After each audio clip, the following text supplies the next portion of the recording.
አቶ ጌታቸው ረዳ ምንድነው ያሉት? ከትግራይ ክልል ለሥራ በሚል ምክንያት ከወጡ 20 ቀናት ያስቆጠሩት የትግራይ ጊዜያዊ አስተዳደር ፕሬዝዳንት አቶ ጌታቸው ረዳ ከሰሞኑን ለሕክምና አንዴ ወደ ዱባይ ሌላ ጊዜ ወደ ባንኮክ ተጉዘዋል እየተባለ ሲነገርባቸው ነበር። ትላንት እሁድ በሰዓታት ልዩነት ሁለት መልእክቶችን አጋርተዋል። አንዱ ለሕዝበ ሙስሊሙ የኢድ አልፈጥር በዓል የእንኳን አደረሳችሁ የሚል ሲሆን፣ ሌላኛው ለተቀናቃኞቻቸው ድሉ የሕዝብ ነው የሚል ጠንካራ ትችት አዘል መልእክት ነው። ላለፉት 20 ቀናት በትግራይ እየታየ ያለው ፖለቲካዊ ቀውስ ስልጣን ወይ ሞት የሚል ቡድን ላለፉት 2 ዓመታት የደሎቶ ሴራ መጨረሻው ምዕራፍ ማሳያ ነው ብለዋል። ይህ ደግሞ አንዳንድ የተሻለ ስምና ዝና ያላቸውን ግለሰቦችም ለስህተት የዳረገ ፍጻሜ ነው በማለት ተግባሩ አጣጥለውታል።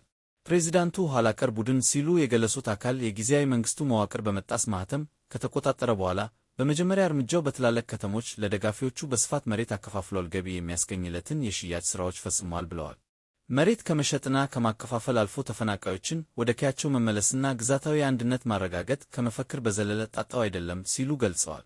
ኋላቀር ቡድን ሲሉ የገለጹት አካል ሁለተኛ ትኩረቱ ወደ ፌዴራል እየተመላለሰ የፕሬዝዳንት ሥልጣን እንዲሰጠው መለመን ሆኗል ሲሉ አብራርተዋል። ቡድኑና አሽከሮቹ በሕልምና በቀልባቸው የማይለቋቸው ሁለት አጀንዳዎች መሬትና ሥልጣን ናቸው ሲሉ ገልጸዋል።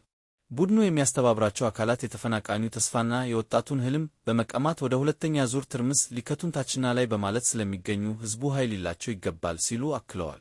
የትግራይ ጊዜያዊ አስተዳደር ፕሬዝዳንት አቶ ጌታቸው ረዳ በማኅበራዊ ትስስር ገጻቸው ያጋሩትን ጠንከር ያለ ጽሑፍ ድል የሕዝባችን ነው ሲሉ ቋጭተውታል።